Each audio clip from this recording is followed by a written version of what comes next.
Hivi unafikiri kwa kizazi hiki cha Gen Z, yani hawa vitoto vya 2000,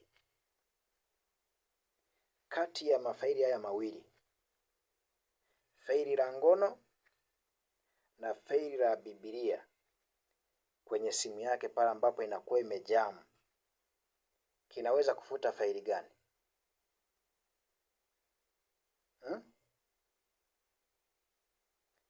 Sasa kwa majibu yote hayo ulionayo,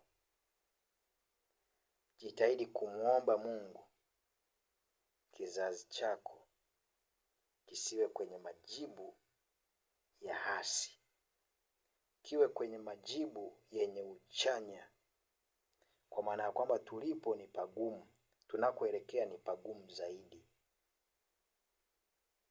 Wewe angalia, napata picha kwamba anaweza kufuta faili gani. Piga picha tu. Mungu atusaidie.